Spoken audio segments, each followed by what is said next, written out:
নমস্কার বন্ধুরা, আরও একটি নতুন পর্বে আপনাদের স্বাগত জানাই। আশা করছি আপনারা সবাই সুস্থ আছেন, ভালো আছেন।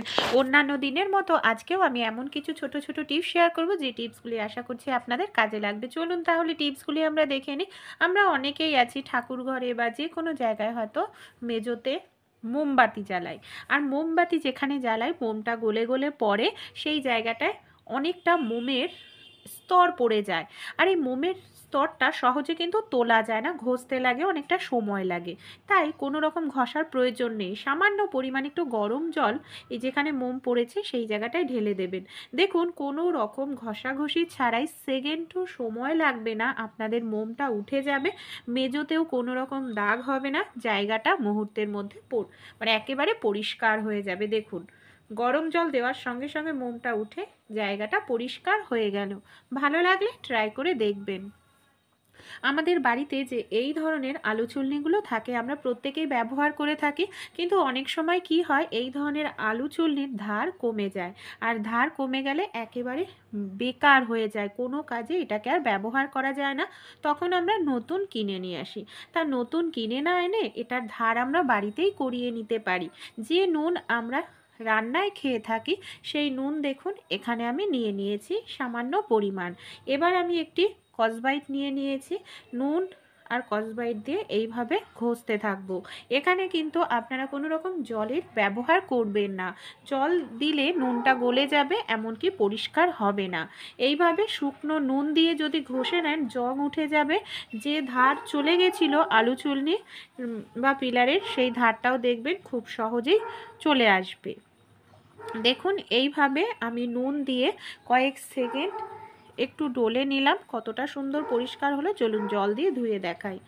রেজাল্ট কিন্তু এখন আপনাদের সামনেই রয়েছে।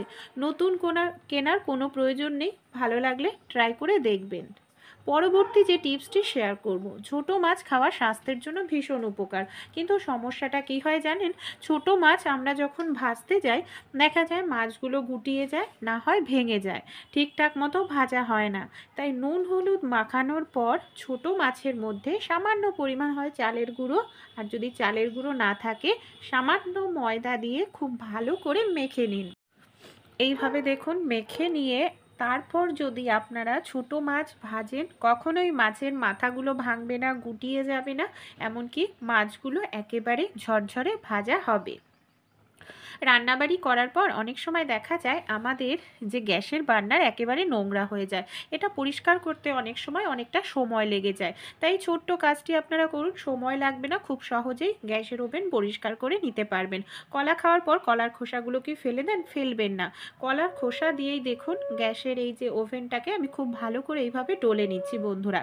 এইভাবে গ্যাসের ওভেন যদি কলার খোসা দিয়ে ডলে নেন নতুনের মতো চকচক করবে, এমনকি তেল কাস্টে নোংরা খুব সহজেই উঠে যাবে, কোনো রকম জলের প্রয়োজন পড়বে না। এইভাবে দেখুন খুব ভালো করে কলার খোসা দিয়ে কিন্তু আমি ডলে নিলাম। এবার কি করব, একটি কাপড় নিয়ে নেব, কাপড় দিয়ে বা টিস্যু পেপার দিয়ে খুব ভালো করে আমি আপনাদের মুছে দেখাচ্ছি যে দেখুন কতটা সুন্দর পরিষ্কার হয়েছে, কোনো রকম সাবান বা লিকুইড এখানে আমাদের ব্যবহার করতে লাগলো না। তাই ভালো লাগলে এই আইডিয়া বা টিপসটি অবশ্যই আপনারাও কিন্তু অ্যাপ্লাই করতে ভুলবেন না। চলুন তাহলে পরবর্তী যে টিপসটি আছে আমরা দেখে নিই। রুটি আমরা কম বেশি প্রত্যেকেই খেয়ে থাকি। অনেক সময় কি হয়, এইভাবে রুটির লেচি কাটতে গেলে অনেক সময় লেগে যায়, আর কোনো হয়তো ছোট হয়, কোনোটা বড় হয়। ছোট বড় হলে রুটিটাও কিন্তু ছোট বড় হয়ে যায়। তাই একটি গ্লাসের সাহায্যে সেকেন্ডের মধ্যে অনেকগুলো রুটি তৈরি করার লেচি কেটে নিতে পারবেন, প্রত্যেকটা লেচি সমান হবে। একটি থালা নিয়ে নিয়েছি আমি এখানে। থালার ওপরে দেখুন আমি এখানে নিয়ে নিয়েছি বন্ধুরা রুটি তৈরি করার যে আটা মাখা, সেটাকে এইভাবে ছড়িয়ে নিলাম। একটি গ্লাস নিয়ে নিয়েছি, গ্লাসে একটু আটা লাগিয়ে নিয়েছি। এবার গ্লাস দিয়ে এইভাবে আমি কেটে নিচ্ছি। এতে কি হবে, প্রত্যেকটা রুটি তৈরি করার লেচি সমান হবে, কোনোটা ছোট বা কোনোটা বড় হবে না। আর এইভাবে যদি আপনারা কাটেন হাতে নিয়ে আপনাদের কিন্তু গোল করার কোনো রকম প্রয়োজন পড়বে না। আর কম সময়ের মধ্যেই আপনারা কিন্তু অনেকটা পরিমাণ রুটি তৈরি করার মানে লেচি কেটে নিতে পারবেন। ভালো লাগলে এই আইডিয়াটি আপনারাও ট্রাই করে দেখবেন। পরবর্তী যে টিপসটি শেয়ার করব, অনেক সময় দেখা যায় রান্না করতে করতে কোনো তরকারি হয়তো ঠিকমতো নাড়াচাড়া করা হয় না আর কড়াইয়ের তলায় লেগে যায়, যেটা অনেকটা ঘষে ঘষে তুলতে লাগে। তাই এটাকে আপনারা গ্যাস বন্ধ করে রেখে দিন, ঠান্ডা করে নিন। দেখুন আমি ঠান্ডা করে নিয়েছিলাম, দেখতে পাচ্ছেন এখন কতটা সুন্দরভাবে উঠে গেছে। কোনো রকম আমাদের জোরে জোরে ঘষে ঘষে তোলার প্রয়োজন পড়ছে না, শুধু একটু সময়ের প্রয়োজন। এইভাবে আপনাদেরও যদি তরকারি লেগে যায় কড়াইতে, গ্যাস বন্ধ করে 5-10 মিনিট রেখে দেবেন, ঠান্ডা হলে দেখবেন আপনা আপনি কড়াই থেকে উঠে আসবে। চলুন পরবর্তী টিপসটি আমরা দেখে নিই।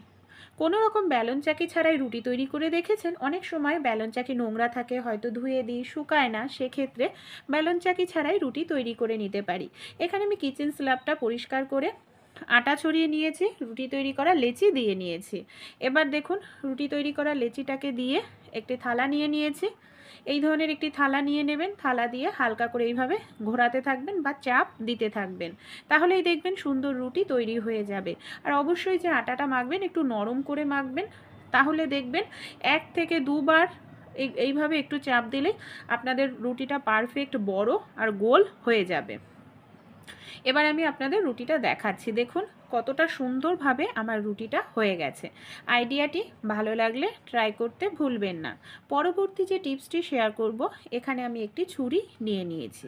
এখানে এমন একটি ছুরি নিতে হবে যে ছুরির মধ্যে কোনো রকম জং লাগা নেই, পরিষ্কার। এই ছুরিটাকে এবার আমি কি করব, গ্যাসের ওপর রেখে ছুরিটাকে আমি গরম করে নেব। হালকা একটু গরম করলেই হয়ে যাবে, অতিরিক্ত গরম করার প্রয়োজন নেই।